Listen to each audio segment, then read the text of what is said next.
Bienvenidos a Vida en Abundancia.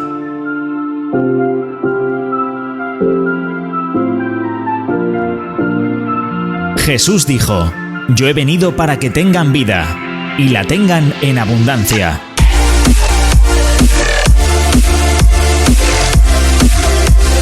Tu mejor momento es ahora.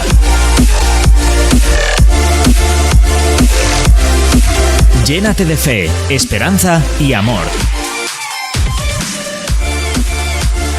Con vosotros, vuestros amigos Samuel y Raquel, desde las iglesias Río de Vida. Muy buen día a todos. Estamos felices de poder compartir con todos ustedes este programa, como se habrán dado cuenta, una semana más, Vida en Abundancia con todos ustedes. Así es que gracias por estar ahí, como siempre les decimos.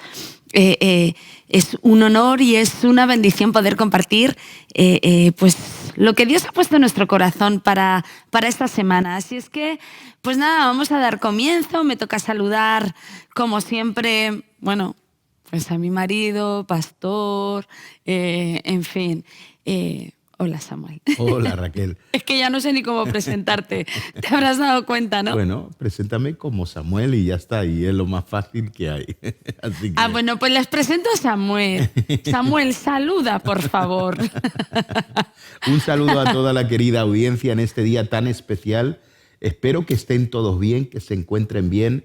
Y desde luego, si hay alguien que no se encuentra muy bien, tranquilo, porque la palabra te va a levantar y Dios hará un milagro extraordinario en tu vida. Así que queremos saludar a todos los que nos ven o nos escuchan a través de cualquier medio de comunicación. Así que buen día a todos y vamos a empezar, creo yo, ¿no? Pues sí, en fin, ¿para qué? ¿Para qué perder tiempo? Vamos a hablar de un tema que me parece muy interesante, que se llama ubicación. ¿De acuerdo? Fíjate que la palabra ubicación es una palabra que hace 10 años no se usaba, ¿de acuerdo? Hoy en día sí. ¿Cómo que no? No, la palabra se utilizaba... Ubícate. Sí, pero la palabra ubicación en sí es una palabra... a modo de cómo se usa ahora, pues es verdad que no se ha puesto muy de moda con el tema de las tecnologías, de móviles, etcétera, etcétera, pues la palabra ubicación pero es verdad antes, que se ha puesto... Antes se usaba más el ¿te quieres ubicar?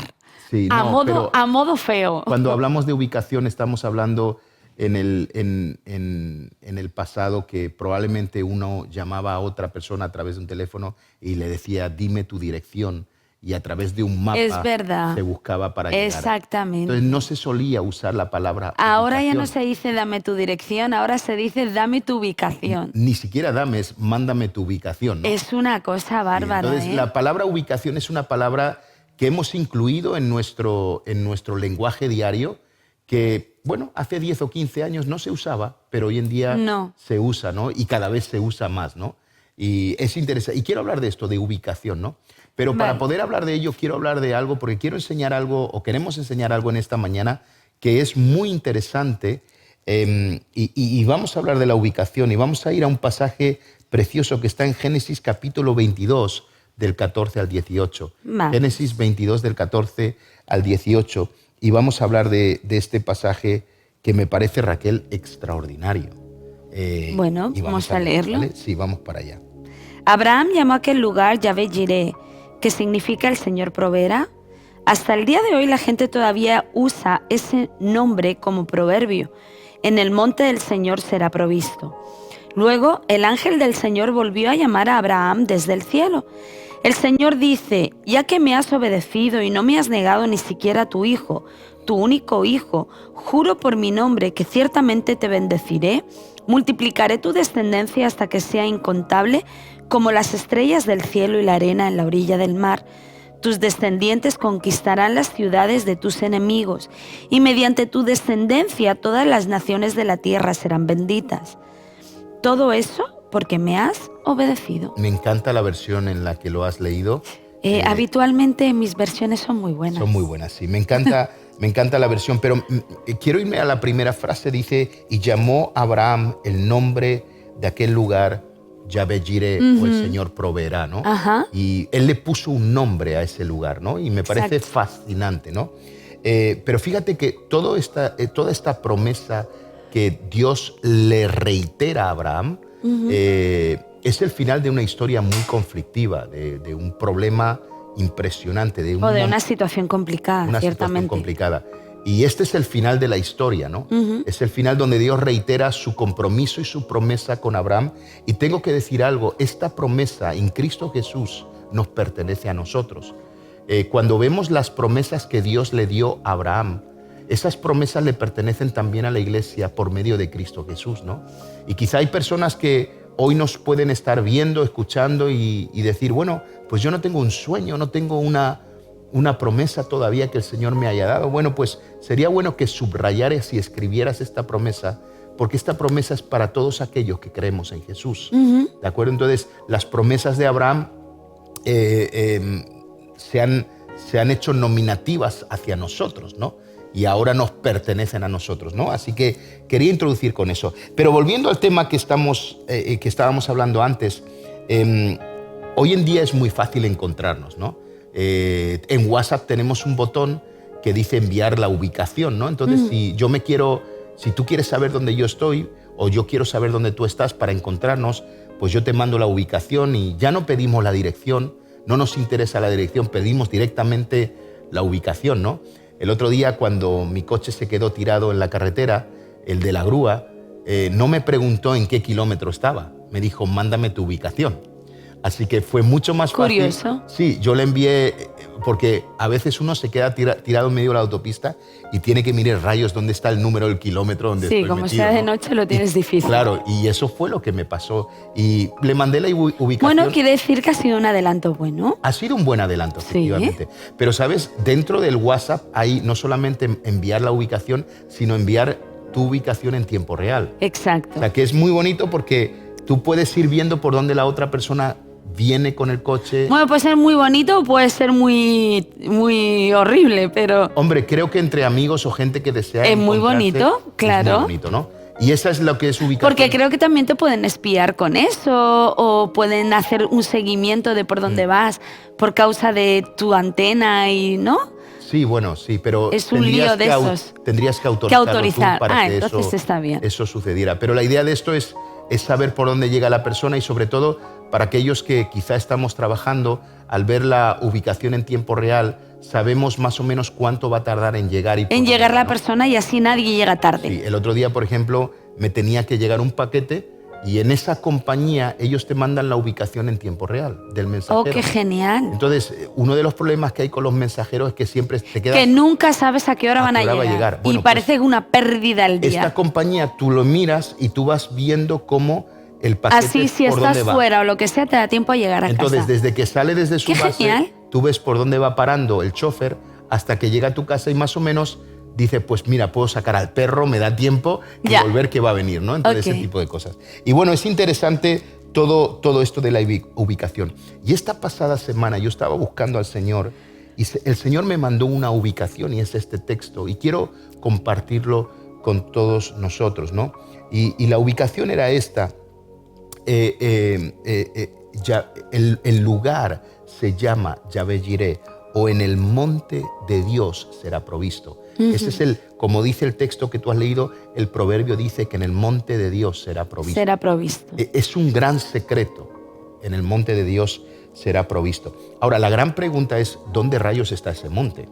Porque a todos nos gusta el tema de Yahvé Jireh. O sea, si yo pregunto... Bueno, la mayoría de la gente dirá, ostras, yo ahora no tengo dinero para viajar a Israel. Sí. ¿No? Pero que a todos nos apasiona todo el tema del Señor proveerá, Yahvé Jireh, el Señor multiplica, el Señor bendice. Y es algo que nos atrae mucho porque lo necesitamos. Necesitamos ver cómo progresamos, cómo avanzamos y todo este tipo de cosas, ¿no? Pero claro, la gran pregunta es, Abraham le puso nombre a ese lugar para no olvidarse jamás y para entender que Dios siempre lo multiplicaría. Ahora, ¿cómo puedo hacer yo para tener un encuentro con Dios en ese lugar, en esa ubicación, ¿no? Y yo quiero dar esa dirección. Yo quiero decir a la gente dónde está el monte de Dios. Y por ahí vamos a ir. Y a lo mejor alguno dice, bueno, este pastor está loco. ¿Cómo va? Sí, yo les voy a decir dónde está el monte de Dios. Bueno, espero que sea acertado porque si no ya sabes que te replico. para que tú puedas encontrarte con la provisión de Dios que tanto necesitamos. ¡Qué genial! O sea que no vamos a tener que comprarnos un billete de avión a Israel. No. Con escuchar el programa en esta mañana vamos a poder más o menos ubicar el monte del Señor. Bueno, es genial, ¿eh? Creo porque que hoy en día habla de eso, ¿no? Vale, maravilloso, no, pero si nos estás haciendo un favor a todos, imagínate, los que no podemos viajar, nos viene genial. Ahora, fíjate que Abraham llega a nombrar, este lugar se llamará Yahvé Jireh, el Señor provee, llegó a llamar ese lugar a partir o a raíz de una situación muy complicada, ¿de acuerdo? Entonces, para Abraham, ese monte de la provisión era el monte Moriah, ¿de acuerdo? Para nosotros es otro, ¿de acuerdo? Y yo quiero entrar en esto y saber cuál es el monte, porque y vamos a conectar un poco con el contexto de la historia, ¿no? Pero hay gente que está en Cristo y no prospera. Hay gente que está en el Señor y no avanza. Y está estancada constantemente. Sí. ¿Qué es lo que me está pasando? Bueno, necesitas reconocer el monte de la provisión de Dios. ¿Dónde está? ¿De acuerdo? Y eso es lo que quiero de alguna manera enseñar y yo quiero que me presten atención, sí, porque creo que es muy importante lo que vamos a hablar. Entonces, vamos al contexto de la historia, ¿de acuerdo? Abraham tiene un sueño del cielo, ¿de acuerdo? Dios deposita en Abraham un sueño y tú sabes que Abraham era un patriarca. En aquel tiempo el mundo se movía a través del patriarquismo, llamémoslo así, o eran patriarcas, eran familias patriarcales, ¿de acuerdo? Sí. Y en el mundo no existían las naciones todavía en aquel tiempo. Era todo un movimiento patriarcal, ¿no? En el buen sentido de la palabra lo digo, ¿no? Bueno, siempre ha tenido buen sentido de la palabra hasta que hubieron algunas que quisieron pervertir el tema de la paternidad y del patriarcado. Pero no podemos tener miedo a usar la palabra patriarcado. Era lo que sucedía en aquel tiempo. Era cómo se movía la sociedad de aquel tiempo, por patriarcas, que eran como los cabezas de tribus o de regiones, y ya está. Entonces eran patriarcados, sin complejo ninguno. Efectivamente. Punto. Entonces, fíjate que Abraham tiene un sueño y el sueño de Abraham es no tener no ser un patriarca, sino tener una nación. Claro. Él no quería tener solo una familia, sino Dios dice, te voy a mostrar algo mayor y es ser nación. ¿De acuerdo? Y ahí es donde comienza a trabajar en el Señor. Ahora, el problema o la imposibilidad que tenía, él siendo un líder de una familia, es que no tenía hijos, ¿de acuerdo? Tenía el sueño de ser una gran nación, pero con un gran impedimento. No podían tener hijos. Entonces, a veces los sueños de Dios son demasiado grandes y a veces no caben en nuestra situación personal. Lo que pasa que ciertamente pues a Abraham se le llamaba patriarca cuando no tenía ni siquiera a nadie que pudiera considerar descendiente de él. Entonces era como un nombre que no casaba con su realidad. Un nombre fake. O sea, era como, pues no sé, y luego encima Dios le da un sueño que tampoco tiene nada que ver ni con sus posibilidades ni con su realidad. Entonces vas a ser padre de multitudes y en ti las naciones serán benditas. Qué genial, pero es que no tengo ni un hijo al que criar. Entonces era como una realidad que no casaba con una promesa que Dios les había dado. Ahora, aquí quiero entrar con algo que creo que es muy importante y decirle así a cada persona que nos está escuchando, es que Dios no te busca por lo que tú puedes, sino por lo que Él puede. Es lo primero que quiero que entendamos. No nos creamos tan exclusivos, porque si Dios nos escogió y nos ha dado una promesa, no es porque nosotros podamos, es porque Él puede. Y es lo que quiero que entendamos, ¿de acuerdo? A Abraham se le dio un sueño que no podía. No. Pero no basamos el resultado de nuestro sueño en nuestra capacidad, sino en la capacidad de Dios. Exacto. ¿No? Entonces, fíjate que después de 25 años de promesa, Dios le prometió hacía 25 años, a los 100 años, tiene un hijo y la promesa se comienza a cumplir. ¿De acuerdo? Y no voy a entrar en el detalle de que si Sara y Abraham no podían tener y todo este rollo. Bueno, ya sabemos muchos de los que entonces, nos conocemos la historia. Y si no, pues lea la historia de Abraham y entonces sabrá de lo que estamos hablando, básicamente. Entonces, fíjate que cuando ya Abraham está crecido, porque muchos pintamos a Abraham como un niño, y no era un niño. Isaac. Perdón, a Isaac. Cuando Isaac estaba crecido, sí, que era un hombre ya, se dice que tendría entre unos 30 años, quizá la misma edad. No puede ser verdad. Efectivamente, sí. De hecho, los judíos más tradicionales decían que tenía entre 30 y 37 años.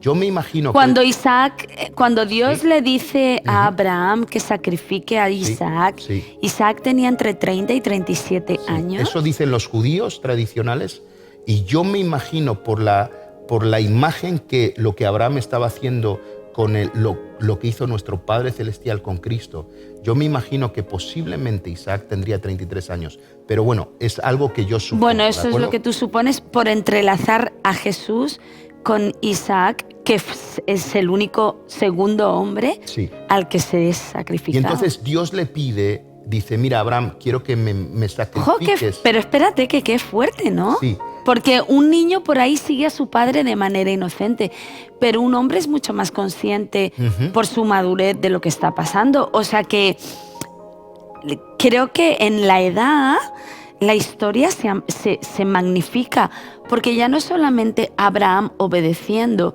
sino a otro hombre queriendo pasar por ahí. Sí, ¡ostras! Lo interesante es que la obediencia no solamente fue de Abraham, sino de Isaac también. Que es y sobre todo la sujeción que tenía hacia su padre. Hacia su padre, que estamos hablando de un hombre adulto. Así que Dios le dice, quiero que me sacrifiques a tu único hijo, a tu unigénito, ¿de acuerdo? Que es muy Con lo cual se acaba la descendencia otra vez. Efectivamente, y que se fuera a los montes, que Dios ya le mostraría el lugar, que cogiera un cuchillo, que cogiera 2 siervos, leña y su hijo, y que le entregara su sueño de ser nación a Dios. Porque no solamente estaba sacrificando a su hijo, unigénito, claro, estaba también sacrificando su sueño. Es interesante que la palabra menciona que Abraham, sin mediar una sola palabra, obedeció a Dios. O sea, es una obediencia impresionante, una obediencia del que tendríamos que tomar nota los creyentes de hoy, de la obediencia de Abraham. Lo que pasa es que esa obediencia también creo que tiene que estar basada en el conocimiento, en la relación que él tenía con Dios. Quiero decir, muchas veces Dios a nosotros nos pide cosas y las cuestionamos porque se nos olvida de parte de quién nos vino. Entonces creo que a Abraham no se le olvidó primero quién le prometió el hijo y quién le entregó el hijo, que fue Dios. En el momento en que Dios le pide eso que primero le dio, creo que para Abraham, por la relación y el conocimiento que tenía de Dios, creo que a lo mejor no me dio palabra precisamente por eso, porque sabía quién se lo había entregado. No sé, creo que nosotros cuestionamos mucho cuando Dios nos da algo, porque primero no sabemos quién fue el quien nos lo dio, y segundo, creo que nuestro conocimiento de Dios a veces es muy escaso, que nos lleva a cuestionarle. Entonces creo que Abraham a lo mejor tenía una relación con Dios que le llevó a conocerle con una amplitud y con una profundidad que no me dio palabra. O sea, no sé, pero la verdad es que es súper chocante que me prometiste algo, a través de lo que me prometiste me lo das y ahora me lo pides. Y el tío no le discute, simplemente va y se lo da. Es curioso. Sí, es interesante. Esto nos lleva a la siguiente reflexión, ¿no? Y es que Dios siempre te probará, y de hecho este pasaje habla de que Dios probó a Abraham. Dios siempre te probará con algo que te ha dado para ver cuánto le amas. Y escuche, esto es una mala buena noticia o una buena mala noticia. Sí. No sé cómo lo quieras llamar. Agridulce. Pero es muy importante lo que estamos hablando, ¿de acuerdo? Porque tarde o temprano, es así, tarde o temprano Dios te probará con algo que le has dado. Con algo que Él te haya dado. Efectivamente. Te va a probar para saber cuánto le amas. Y es muy importante lo que estamos hablando. Y tarde o temprano en nuestra vida cristiana, Dios nos va a pedir algo que Él nos dio. Y tengámoslo claro, es parte del proceso de la vida cristiana. Abraham fue probado. Y fíjate, aquí va algo muy importante, Raquel. Lo que tienes no debe ser una evidencia de que Dios te ama. El gran problema que tenemos los cristianos es que la evidencia de que Dios nos ama... o medimos el amor de Dios por las causas, por las cosas que Él nos da. Efectivamente. Entonces, lo que tienes no debe ser una evidencia de que Dios te ama, sino la evidencia de que tú lo amas a Él. Exacto. Y creo que es tan importante lo que estamos hablando. Sí, habitualmente, creo que por eso muchas veces nos cuesta despegarnos de las cosas que Dios nos ha dado. Porque a la final creo que termina teniendo más relevancia lo que Dios nos ha dado que el mismo Dios en nuestras vidas. Y creo que ese es un terrible peligro.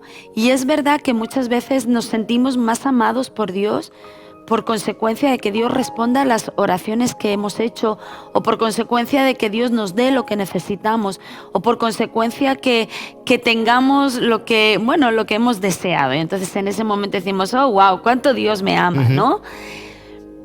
Cuando Dios nos ama porque nos ama, nos dé, no nos dé, tengamos, no tengamos, responda, no responda. El amor de Dios no es un amor humano, porque es verdad que nosotros mostramos nuestro amor a través de dar y de dar cosas, pero el amor de Dios es mucho más increíble y mucho más grande que meras cosas, ¿no? Él ya lo demostró en la cruz del Calvario, su amor por nosotros. Claro, pero es verdad que a veces nos quedamos con lo que Dios nos da y no nos quedamos con Dios. Y creo que Abraham decidió quedarse con Dios y no quedarse con lo que Dios le había dado. Y creo que eso es una prueba de madurez que necesitaremos pasar una y mil veces como hijos suyos. Por eso creo que es verdad que muchas veces Dios va a probar nuestro amor hacia Él a través de pedirnos lo que Él nos ha entregado. Por eso, es complicado, ¿eh? Creo que es una prueba. Por eso no puede ser que lo que Dios me ha dado es una evidencia del amor de Dios, sino lo que yo tengo debe ser una evidencia de cuánto lo amo a Él. Exactamente. Cuánto estoy dispuesto a entregarle a Dios. Y creo que esto es muy importante. Yo sé que esto nos produce estar... Pero fíjate que la mayoría del problema es, Señor, pero si tú me lo diste, Señor, si tú me lo concediste, y ahora ¿por qué me lo quitas? Creo que esa es la mayor discusión que tenemos con Dios, que Abraham no la tuvo. Y ahí, pero creo que es por eso, porque tenemos arraigado el amor de Dios en lo que Él nos da y no en lo que Él es. Entonces, como tenemos arraigado el amor de Dios en lo que Él nos da y no en quien Él es, ahí llega la pelea. Entonces, ¿para qué me lo diste? Pero cuando debiera de ser nuestro amor por Él, ok, Señor, tú me lo diste, como dijo Job, perdón. Dios dio, Dios quitó, bendito sea su nombre. Claro, y tenemos que acostumbrarnos a eso y darnos cuenta que somos instrumentos para la gloria de Dios. Y tenemos que darnos cuenta que hay cosas que Dios nos va a dar, que nos las va a pedir. Y Dios seguirá bendiciéndonos. Exacto. De la misma manera, y seguirá haciendo cosas, y no tener ningún temor a entregarle a Dios aquello que se lo tenemos que dar, ¿no? Entonces, continuando con la historia, fíjate que lo que sucede aquí es que preparan el altar, hay leña, el cuchillo, y dice interesantemente que Abraham tenía fuego y un cuchillo en las manos, ¿de acuerdo? Y era el momento de poner a Isaac en el altar, y lo colocan en el altar. Y cuando lo pone, levanta su mano porque lo primero que se hacía con el cordero era desangrarlo para que muriera y luego quemarlo. Y entonces el mismo cielo detiene la mano de Abraham y le dice a Abraham, no, ¿de acuerdo? Entonces Dios le devuelve el sueño en primer lugar, le devuelve su hijo y le provee de un cordero para el sacrificio. Sí. Hay 3 milagros que suceden en el altar, ¿de acuerdo? El sueño de ser nación se le devuelve a Abraham, ¿de acuerdo? Exacto. En segundo lugar, el hijo se le devuelve y se manifiesta el cordero, que es donde ese lugar se llamará el Señor proveerá, ¿de acuerdo? Porque proveyó un cordero que estaba enredado en unos matorrales, ¿no? Entonces es interesante, ¿de acuerdo? Es verdad que muchas veces queremos que Dios nos provea sin nosotros no sacrificar nada, o sin que nosotros hayamos tenido que pelear por nada. Y a veces contamos la bendición de Dios como eso que nosotros no hemos tenido que hacer nada y que se nos ha venido así como decaído, pero es verdad que con Abraham no fue así. O sea, Abraham tuvo que sacrificarlo todo para ver la provisión de Dios. Y hay veces que nosotros no queremos pasar por ese proceso.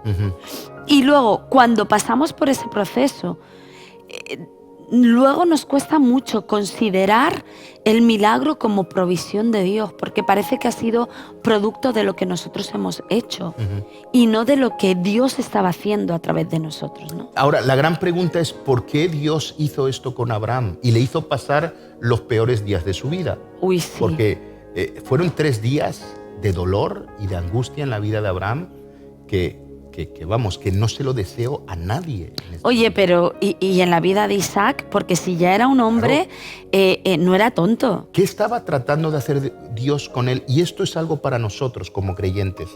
Y hay algo que debemos entender, es que la visión o el sueño se debe conectar con el lugar de la provisión de Dios. Exacto. Abraham tenía una visión, es ser una nación, ¿de acuerdo? Sí. Y Dios quería conectarlo con el lugar de provisión. ¿Por qué?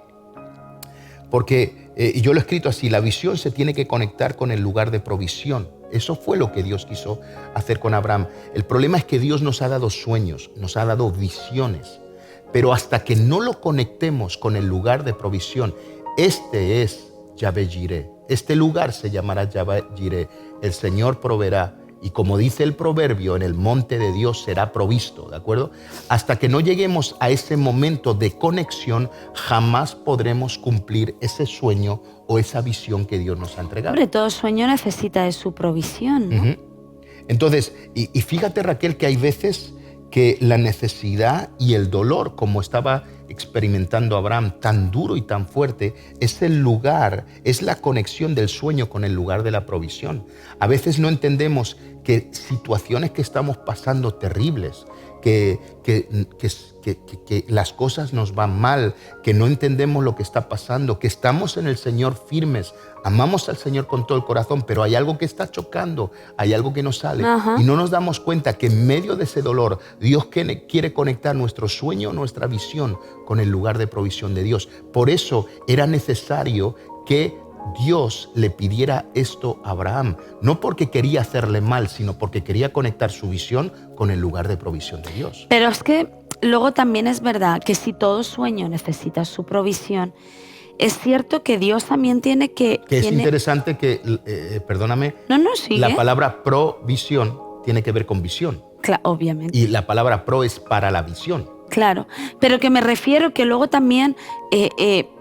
Dios tiene que asegurarse en qué lugar o hablando de ubicación, cuán ubicado está nuestro corazón para ese sueño o para esa visión. Creo que muchas veces quedan sueños en el aire y quedan visiones en el tintero, por decirlo de alguna manera. ¿Por qué? Por causa de nuestro corazón.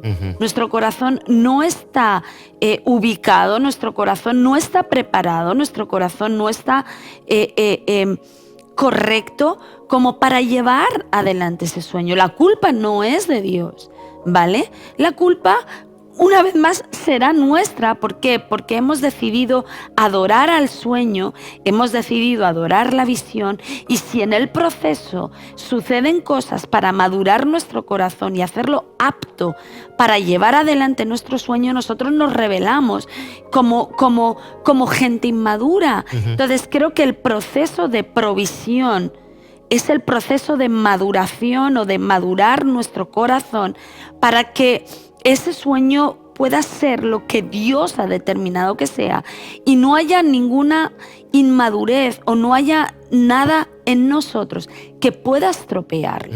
Entonces creo que conectar la visión y el sueño con la provisión va a ser un proceso de madurar nuestro corazón para que cuando eso llegue sea tal cual Dios lo diseñó. Y creo que eso fue lo que pasó también con Abraham. El hecho de que, oye, vamos a ver a Abraham, vamos a preparar tu corazón. Si estás adorando el ser una nación, o vas a seguir amándome a mí como tu Dios, como tu amigo, como tu Señor. Y cuando eso sucede, tu visión se conecta con tu corazón. Claro. Y ahí se manifiesta el milagro de Dios. Fíjate, o sea, imagínate que Dios nos diera el sueño y la provisión a la vez. Ostras, la de cosas terribles que podrían pasar con nosotros en el mundo. No hemos sido tratados. Claro. Entonces, imagínate de repente un hombre que viene de una imposibilidad, una mujer estéril y un hombre mayor. Y de repente Dios le dice, voy a hacer una nación de vosotros. Y todas las naciones van a ser benditas en vosotros. Ostras, eso no es cualquier cosa. Imagínate si Dios no le hace pasar a Abraham por ese proceso hasta llegar a decir, es mi amigo, Abraham es mi amigo. O sea, porque es que lo que a Abraham le caía era tremenda cosa. Y Dios tiene que pasarle por ese proceso. Creo que hasta para Isaac también, que era el cumplimiento de ese sueño. Dios tuvo que pasar el corazón de Abraham por una madurez tal que no llegará a creerse el mismo Dios en la tierra. Sí, es súper interesante, ¿no? Sí. Como Dios. Y probablemente hay muchas personas que en este día nos están escuchando y dicen, es verdad, yo tengo un sueño, pero no consigo la provisión para ese sueño, ¿no? Y tengo una visión y Dios me dio una visión, pero por más que trabajo, por más que me esfuerzo, lo tengo todo y parece que pasa el tiempo y no lo logro hacer porque tienes que conectar la visión con el lugar de provisión de Dios. Y tienes que pasar por un proceso como el que pasó Abraham. Dios te va a pedir algo que no quieres soltar y vas a tener que entregarlo. Entonces, es muy interesante. Ahora, fíjate, Raquel, que hay algo que Dios no puede hacer y es que no nos lluevan los problemas. O sea, y déjeme que le diga así, no quiero, no, es que Dios pondrá un techo para que no te lluevan los problemas. No, Señor, yo tengo una mala noticia para usted esta semana, los problemas te van a llover. A mí me han llovido, me llevan lloviendo toda la semana, nosotros nos llevan lloviendo toda la semana y no hay quien lo pare, ¿de acuerdo? No hay quien lo pare. Y por mucho que ores tú y digas, Señor, para los problemas seguirán viniendo porque es una evidencia de que estamos vivos. Claro. O sea, los que están en el cementerio, esos no tienen ningún problema. Nada en absoluto, vamos. Pero si estamos vivos, tenemos problemas. Entonces, Dios no puede detener los problemas, pero sí que puede proveer para solucionar esos problemas. Exactamente. Entonces, lo que hace Dios es proveer. Por eso yo necesito conectarme con el lugar de provisión, como lo hizo Abraham. Exacto. Para poder entender que los problemas vendrán, pero la provisión del cielo también. Exacto. Entonces, por eso esto es tan importante. Necesitamos la provisión de Dios. La necesitamos. No, pastor, es que yo no necesito. Yo con la salvación ya tengo... Tú necesitas la provisión de Dios. Si quieres hacer algo para Dios, necesitas su provisión, ¿no? Ahora, Raquel, vamos a las preguntas. ¿Dónde está el lugar de la provisión de Dios? Y hoy no nos va a dar tiempo a contarlo todo, pero... Bueno. Si no, la semana que viene continuamos, ¿no? Pero... ¿dónde está el lugar de la provisión de Dios? ¿Cómo reconocer que estoy en el monte de la provisión de Dios? Oh, sí, eso es interesante. ¿Cómo? Porque a lo mejor mucha gente está y no se dio cuenta. Claro, o no está y tiene que llegar. Y tiene que llegar. Efectivamente. Entonces, vamos a ver varias características del monte de la provisión de Dios, ¿de acuerdo? Vale. Para Moisés fue Moriah. Él salió de su casa y dijo el Señor, vete hacia los montes que ya te mostraré el lugar. Y cuando llega a los montes, le muestra que el monte Moriah era el monte. Y entonces, finalmente, cuando sucede todo lo que sucede, Abraham dice, voy a llamar a este monte Yahvé Jireh. ¿De acuerdo? El Señor provee. Ahora, fíjate, Raquel, lo primero que tenemos que entender, que el monte de la provisión de Dios es una zona de riesgo. ¿Vale? Lo primero. Fíjate, sí. Fíjate que Isaac no solo... Oye, pero es que es como todo lo opuesto. Sí. Es una zona tremenda de riesgo. Porque para nosotros el lugar de la provisión sería el lugar más tranquilo, más seguro, más genial del mundo mundial. Es más, cuando hemos dicho, dirígete al monte de la provisión, todo el mundo aplaudiendo, porque es como, se acabaron los problemas, se acabó la lucha, se acabó la dificultad, llegué, descanso, y nada que ver. Nada que ver. Entonces, primero es una zona de riesgo, ¿de acuerdo? Fíjate que Isaac no solamente era un hijo, sino también era el cumplimiento del sueño de Abraham. Claro. Era el que comenzaría, ¿de acuerdo? De ser una nación que sería de bendición para todas las familias de la tierra, que Dios le entregaría las puertas de sus enemigos, que serían como las estrellas del mar, innumerables, las estrellas de los cielos, no del mar, la arena del mar, ¿vale? Innumerables, etcétera, etcétera, etcétera, ¿de acuerdo? Sin Isaac, el sueño de Abraham se moría, ¿de acuerdo? Eso lo tenemos todos claros. Pero fíjate que tenemos que entender, lo que hizo Abraham fue un paso de un riesgo absoluto. Claro. Lo arriesgó todo, ¿de acuerdo? Y yo quiero decir algo muy importante. Dios bendice a los que se arriesgan, ¿de acuerdo? Dios bendice a aquellas personas que se atreven a ir más allá de sus límites. Exacto. Y puede sonar a locura, y yo sé que estamos últimamente predicando de mucha sensatez en los púlpitos, y está bien, tenemos que ser sensatos, tenemos que cuidar todo, pero tengo que volver a algo que es un fundamento. Yo no veo en la palabra de Dios hombres y mujeres que no hayan sido bendecidos y no arriesgaron sus vidas. Todos. Pero yo creo que el riesgo no está carente de sensatez. Creo que el temerario está carente de sensatez. Pero creo que cuando uno arriesga basándose en algo.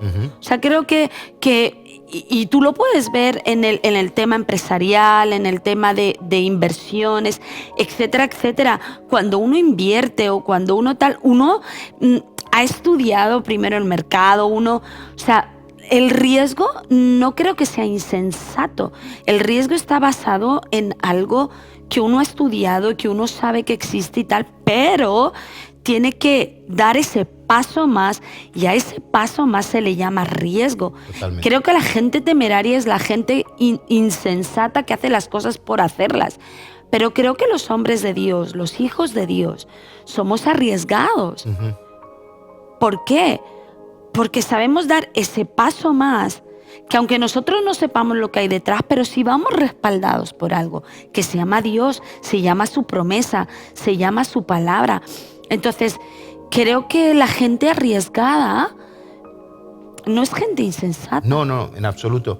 Pero Dios bendice a los que arriesgan. Claro. Fíjate que yo tengo algunos amigos que son millonarios, tienen mucho dinero, y ellos siempre están arriesgando. Claro. Siempre están arriesgándose. Donde vemos gente con mucho dinero, pensamos, no, es que ellos ponen en riesgo todo lo que tienen, y por eso, de alguna manera, ganan más. Pero fíjate, Raquel, yo he escrito aquí una frase que creo que es poderosa. La gente que tiene miedo busca seguridad. Sí. O sea, la mayor parte de nuestra seguridad está basada en el temor. Es verdad. Pero la gente que tiene fe busca riesgo. O sea, una persona con fe se arriesga. Sí. O sea, me recuerdo de la historia de Gedeón, cuando venían los enemigos a quitarle los sembrados. Hay un refrán horrible en España que decimos: más vale lo malo conocido que lo bueno por conocer. Y ese refrán lo único que muestra es eso. Estamos seguros. ¿Para qué nos vamos a complicar la vida? Claro, es poquito, no es bueno, pero estamos seguros. Y es un dicho o es un refrán que lo único que muestra es el miedo que podemos llegar a tener a lo desconocido o a lo nuevo. Fíjate que no se puede decir que tengo fe si no arriesgo. Claro. ¿De acuerdo? Hay miles de historias que nosotros podríamos contar, pero no podemos decir que tenemos fe si no ponemos en riesgo algo. Esto fue lo que hizo Abraham. Y eso agrada a Dios, y es algo que tenemos que entender. La gente que tiene miedo, que está basada en el temor, busca seguridad. No quiero tener esto, quiero tener otro, quiero tener más Aquí allá. estoy tranquilo, ¿para qué me voy a meter en líos? Algo que yo decía el domingo, que de alguna manera asustó un poco a la gente, le dije: iglesia, yo voy a orar por ustedes para que Dios le quite toda la seguridad que tienen, para que de esa manera puedan manifestar su fe. Porque uno de los grandes enemigos de la fe es la seguridad. Sí.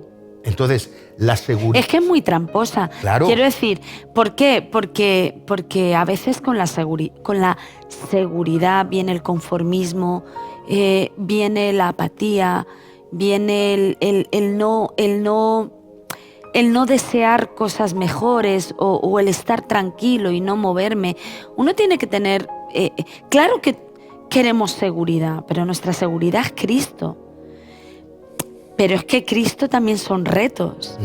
Entonces, ojo con esa seguridad que nos paraliza, ojo con esa seguridad que nos convierte en conformistas, ojo con esa seguridad que no nos permite avanzar o soñar.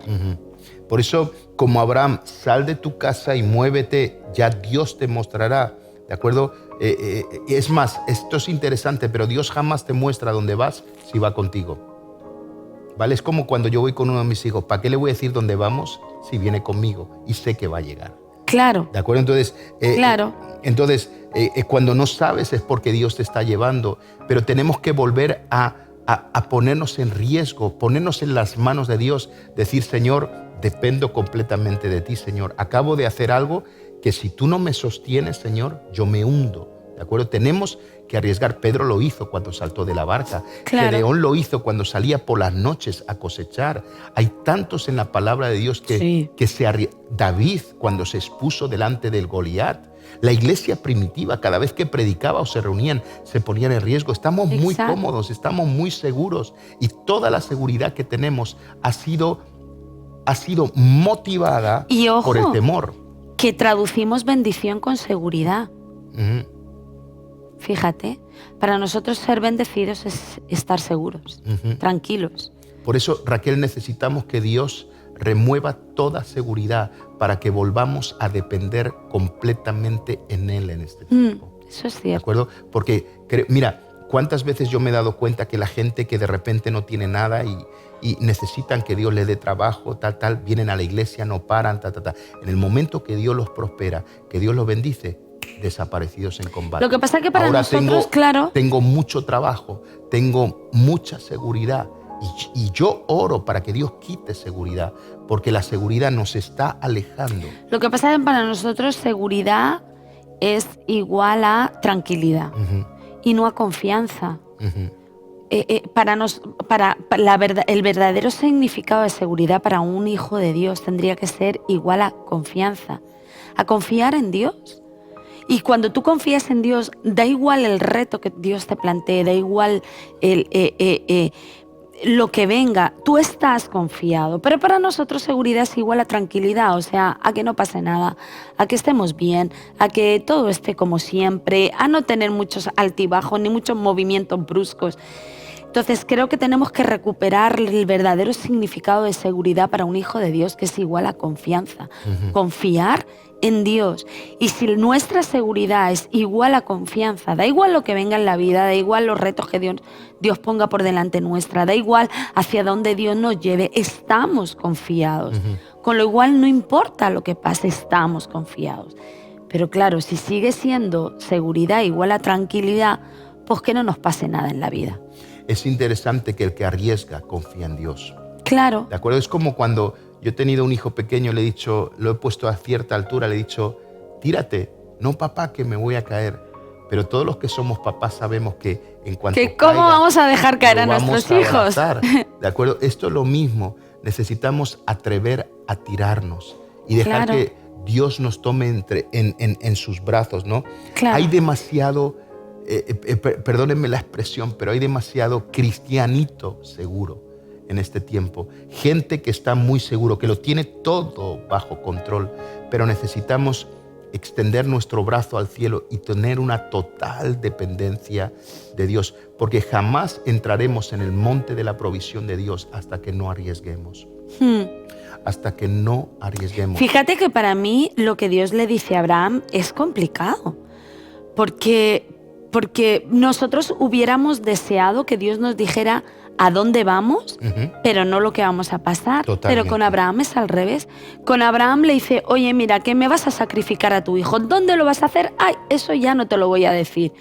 O sea, es de locos. Abraham se pasó todo el trayecto sabiendo el final de la historia. Iba a tener que matar a su hijo. O sea, imagínate la caminata que tuvo que pasar Abraham sabiendo que el final de la historia era matar al hijo. ¿Dónde lo iba a matar? Pues no lo sabía. O sea, es como, ostras, Señor, la cosa se pone más terrible aún, porque yo sé lo que me va a pasar, sé lo que voy a tener que hacer, pero no sé hacia dónde me dirijo. Entonces es como Es como sí o sí, o confías en Dios y te sientes seguro en sus manos, o cómo recorrer ese camino. Quiero animarte a arriesgar, quiero animarte a atreverte a caminar una milla extra, como dice la palabra de Dios. Quiero animarte a dar algo que no tienes o algo que no puedes. Quiero animarte a amar a quien no lo merece. Quiero animarte a levantar tus manos cuando ya no tienes más fuerzas. Quiero animarte a seguir sirviendo al Señor a pesar de que nadie lo valore. Quiero animarte a poner en riesgo tu vida para darle la gloria a Dios. Y tenemos que cerrar aquí, pero la semana que viene estaremos hablando de varias características más que tenemos aquí, muy interesantes también, y que necesitamos el tiempo para poder explicarlas bien. Pero no quiero que perdamos el objetivo de una cosa. Cuando vemos a un padre que lleva a su hijo para ser sacrificado y que es su unigénito hijo, claro, ¿de qué nos está hablando? ¿Qué era lo que Dios estaba tratando de mostrarnos sobre el monte de la provisión? Pues que el lugar de la provisión se llama Jesús. Claro. Y no podemos olvidar que lo que ocurrió con Abraham es un fiel reflejo de lo que ocurrió hace 2000 años en la cruz del Calvario. Y que no nos podemos olvidar que el nombre sobre todo nombre, el nombre del monte de la provisión es Jesús. Exacto. Así que queremos dejar estas dos cosas antes de orar. Necesitas arriesgar. Sal de tu seguridad, sal de tu zona de confort, sal de esa situación en la que estás, que lo tienes todo controlado. Deja que el Espíritu Santo lo controle. Y en segundo lugar, mira a Jesús, porque Él es el monte de tu provisión. Amén. Así que vamos a orar en este día. Señor, gracias por este día, Jesús. Señor, gracias porque sabemos que tú estás en control de todo, Señor. Señor, tú tienes control, Señor, de nuestras vidas. Tú tienes control, Señor, de nuestra existencia. Tú has escrito nuestra historia, una historia escrita por ti. Señor, así es que no queremos vivir sujetos al temor, no queremos vivir sujetos, Señor, a la incertidumbre. Queremos vivir confiados, sabiendo que nada se escapa de tu control y que nada de lo que tú puedas pedirnos, Señor, va a ser, Señor, fuera, Señor, de tu plan, Señor. Queremos simplemente creer, queremos simplemente confiar. Y queremos simplemente seguir, Señor, haciendo tu voluntad, Señor. Ayúdanos, Señor, en esta semana, Señor, a vivir, Señor, seguros en ti, confiados en ti, Señor, pero no, Señor, no creyéndonos, Señor, que lo que somos o lo que tenemos, Señor, es por causa nuestra. Señor, ayúdanos, Señor, a caminar, Señor, este camino, Señor, llamado tu voluntad, Señor, mirando al cielo y sabiendo que de allí siempre vendrá nuestra provisión. En el nombre de Jesús. Amén. Amén. Bueno, la semana que viene semana que viene más. Hablando de las características del monte. Haremos de la un provisión. repasito, tranquilos, porque Así seguramente que habrá mucha gente que se conecte de nuevas. Totalmente. Semana que viene continuamos con nuestro tema de ubicados. Efectivamente, ubicación. Ubicación, perdón. Uy. Sí. Así que háblale a la situación que estás viviendo y declara en este día: este es el monte de la provisión de Dios para mí, en el nombre de Jesús. Nos vemos la semana que viene en un nuevo programa de Vida en Abundancia. El Señor les bendiga grandemente. Adiós. Gracias por conectarte con nosotros. Encuéntranos en nuestras redes sociales o visitando www.riodevida.es. Vida en Abundancia.